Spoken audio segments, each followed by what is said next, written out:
before. I was not even aware that it was. Right here. It's just because now I'm just buying Animorph books and reading them because I never.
We are recording. What?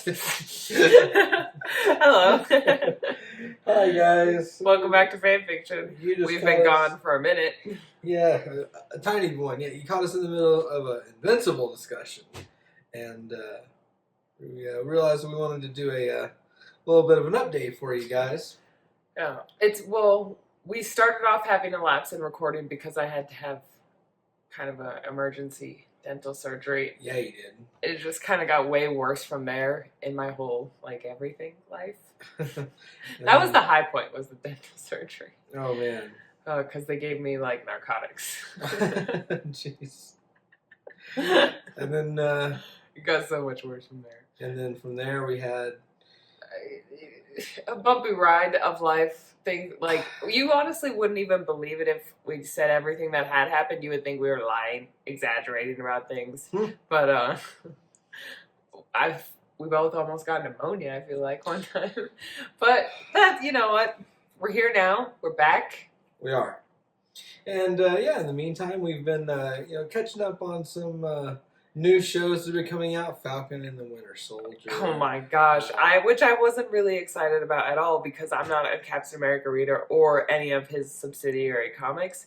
But dang, they do what I love that they do in comics, which is Superior Spider-Man. They take the bad guy and make him in the good guy role, but he still does bad guy things. It's great. It's great. Anytime we get to see a good character go dark, I love a good Dark Willow moment.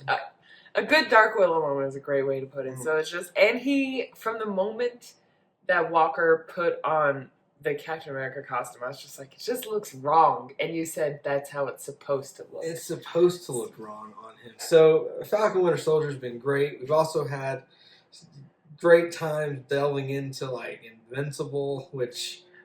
Holy crap. We can't even get into it right now. If we could record our reactions to that, it would be fantastic. But I just enjoying it. I just enjoy it. We watched the episodes multiple times. We had no idea that they were going to be so good, and because I didn't read the comics, I was aware of them for a very, very long time, but I just never picked them up. I don't really spend a lot of time on Amazon or Amazon Prime or any of that stuff. Most of the stuff that I do watch, I don't really see many ads for them. And I'm sure you don't watch any Amazon Prime shows. And so I was when someone said, yeah, hey, you should check out this new comic book movie that's coming out. It was Invincible. And I was like, Invincible? I was like, what? Yeah, and I just saw it scrolling by accident, and I was like, what's I looked this? At the cover, and I was like, why is J.K. Simmons Superman? And someone was like, that's supposed to be the whole joke, and I was like, oh, okay, go ahead and just put that on then. Holy shit, I did not know. Robert Kirkman continues to be a fantastic horror writer, fantastic. I got through that whole first episode not knowing it was Robert Kirkman until we got the Invincible splash at the end. Oh. And it said, written by Robert Kirkman. And as soon as I saw that was right before the big end scene with Omni-Man versus the Guardians. And as soon as I saw Robert Kirkman, I was like, hang on, this guy wrote The Walking Dead. Walking Dead brings out some of the most dread-inducing moments I've ever And he felt. wrote, like, this is like Robert Kirkman doing the same thing that he did for The Walking Dead. He wrote the comic and then he gets to write the TV show, so he gets to kind of go back and be like, I don't really like how I did this, and then do it again, which for a writer is like. And then on top of that, the voice acting, like, I didn't know that it was going to be a star-studded cast. Like, I didn't. When I saw that Zachary Quinto was a voice, I was like, okay, so they're serious. They're serious about this. If they have him voicing, he does such a it's interesting. Everyone does a fantastic job, and Jonathan Groff in the most recent episode, like I'm like, you can have no one for the rest of the season, but you included him, and I am in. Yeah, I was quite surprised, and then because it's Robert Kirkman, he's got all of this cast from Walking Dead to work with too, and so all of the characters, interestingly enough, every single one of the Guardians who were in episode 1, they were all voiced by Walking Dead members who have passed, come and gone. Yeah, we watched also every episode of the Animorphs on YouTube, and I got on a kick. And it got her through, some periods. I think I'd never seen it before. I was not even aware that it was here. It's just because now I'm just buying Animorph books and reading them because I never read them. I didn't know the lore was so rich. So as a kid, I would wait every single year or every 6 months, I think, for the Scholastic book fair to come to my school.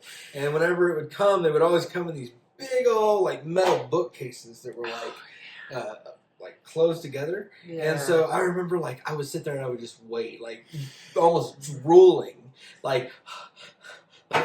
open so I can see what's inside you. And as soon as they would open it up, all these books would just almost fall out on me. Yeah, it was heaven.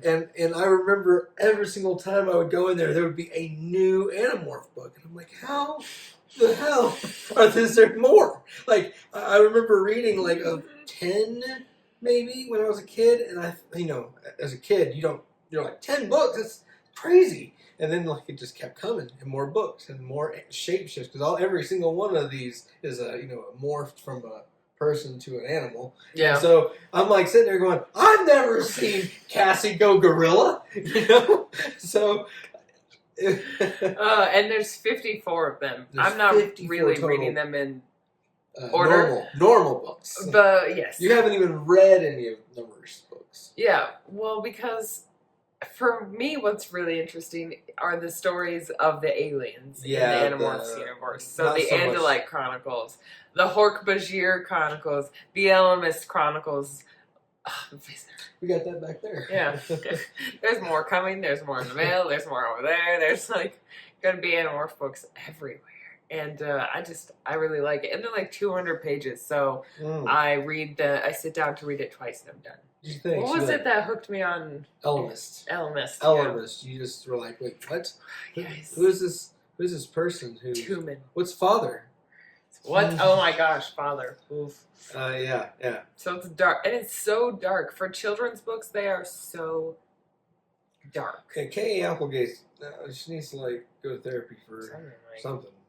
But yeah, we just been tearing through series after series, I feel, and as we have finally come to settle on being able to come back to bringing you guys a little bit more content, our schedules are set, so we kind of know what to expect now. We can I got a new job.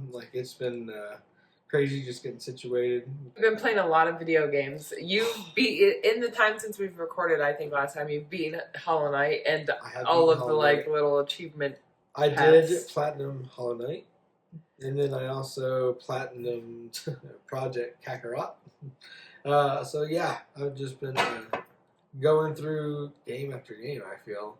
When I'm doing World of Warcraft Shadowlands, I just want to see everything in the expansion. I really like the storyline. I like what they're doing, so I'm looking at that. But I'll probably have to just focus on getting to max level in Classic, honestly. Yeah, it's always a challenge. I'm level The grind. 54 on my mage, and like never getting a level again. Yeah, it's a druid, and I'm just like I don't. It's A druid? Yes, I don't know. I punished myself. What are you, a tank? It's what makes me want to just keep playing retail and stay in the fairy easy land. But yeah, I think that's everything that's been up with us. Everything mostly. Life has returned to some semblance of normalcy. If normalcy can be anything in COVID times, oh my gosh! But hey, guys. We're going to start bringing you some videos here soon, so keep an eye on the horizon. Thanks for staying subscribed, even though we went through a terribly long dead period. Yes, absolutely.